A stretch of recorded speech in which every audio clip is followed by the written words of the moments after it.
We are not paranoid. We are trying to stay alive in America. If the Black Lives Matter movement was really concerned about Black lives, they would be doing something about crime. They would be doing something about abortion. They would be doing something to improve conditions in the Black community.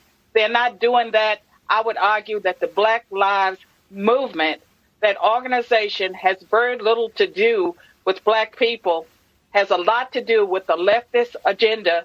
I put them on par with Antifa.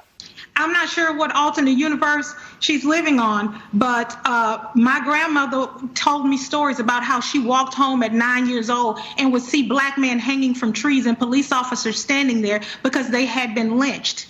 And here we are 90 years later, and a teenager on the streets of a major city in broad daylight watched George Floyd get lynched by a police officer while 3 other officers stood around and guarded him and kept the community from saving this man's life. Yeah, Black people are at risk of dying because of a tale that says that. We are not paranoid. We are trying to stay alive in America. Sheletta, how old is your grandmother? Because I grew up in the 60s. I grew up in the 60s. And I grew up in the 60s. I'm 66 years old, and I know that lynchings were not taking place, in the 60s and 70s and 80s. There have been racial incidents, and there have been incidents throughout history. And I find it very troubling that everything is racialized.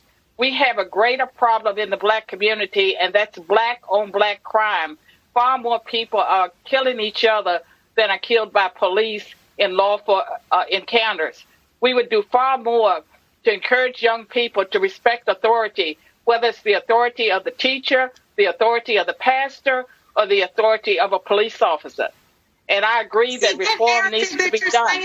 It makes it sound like Black people are running around here and we don't have any respect for rules, authorities, and regulations. Well, and that's just not true. Even if we follow all the rules, we can still die at the hands of a police officer. And I have to tell that to my young sons. Even if you didn't do anything wrong and a police officer throws you on the wall and tells you stop or I'll shoot, you just stop. Otherwise, you will die. I raised 2 Black males. I raised 2 sons. And in the 90s, I taught them to respect authority. And if the police officer was wrong, obey him. We would deal with it when they got home. I would deal with it when they got home. We're on the same page. That's exactly what I tell my boys. That's exactly what I tell my children. We will fight your battles. We have an attorney. We will take care of it. You do what law enforcement tells you to do. But even then, it's still not enough, and you might die.